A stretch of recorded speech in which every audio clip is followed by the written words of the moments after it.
connaître le passé de l'univers, il suffirait de le contempler. Aujourd'hui, avec les moyens scientifiques actuels, on peut même très facilement le scruter. Et ceci grâce à la radioastronomie. La radioastronomie est une branche de l'astronomie qui a pour objet l'étude des corps célestes au moyen des radiofréquences.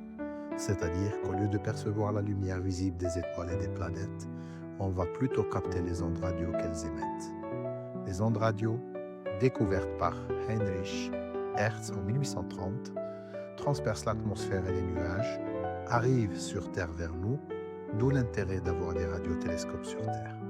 Ces ondes, une fois interceptées, nous dévoilent des secrets depuis la naissance des étoiles jusqu'au vide interstellaire, en passant par les pulsars, qui eux-mêmes sont des étoiles à neutrons issues d'une supernova, c'est-à-dire des étoiles en fin de vie.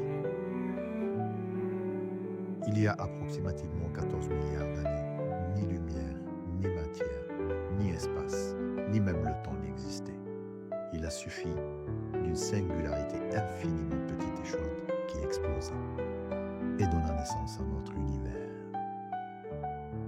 Depuis, les scientifiques reconstituent ce premier chapitre de notre histoire cosmique. En plus des télescopes spatiaux et l'étude du rayonnement fossile, chaque fragment découvert nous rapproche un peu plus des origines fascinantes de la vie elle-même.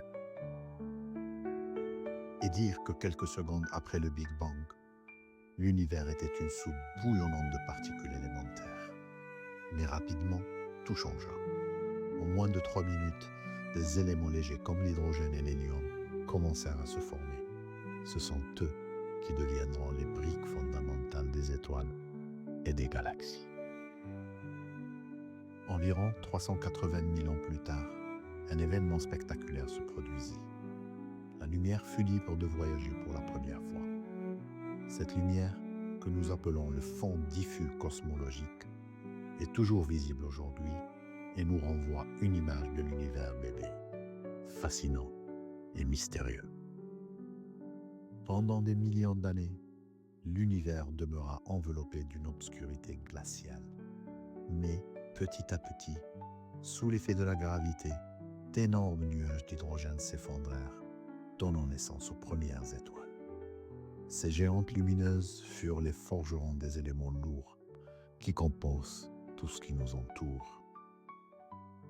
Puis, vers les galaxies, ces gigantesques îlots d'étoiles de gaz et de matière noire. Il y a environ 4,5 milliards d'années, dont l'une de ces galaxies, la nôtre, la Voie lactée.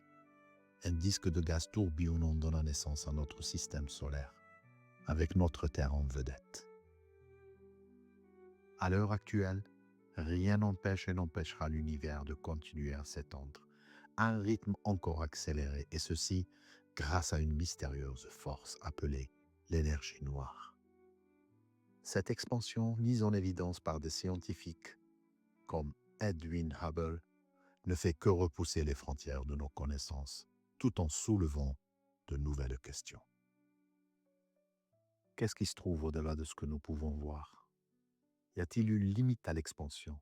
Ces mystères alimentent notre curiosité et nous rappellent combien nous avons à découvrir sur l'histoire et l'avenir de notre univers. En explorant le passé de l'univers, ne cherche-t-on pas aussi à comprendre qui nous sommes, d'où nous venons? Chaque étoile morte, chaque galaxie lointaine, chaque particule d'hydrogène dans nos corps raconte cette histoire qui est aussi la nôtre. Le passé de l'univers est inscrit au plus profond de nous-mêmes. EM Mission Univers vous remercie d'avoir visionné cette vidéo. Si elle t'a plu, lâche un sympa pouce bleu et partage avec tes amis. Merci et à la prochaine dans le cosmos.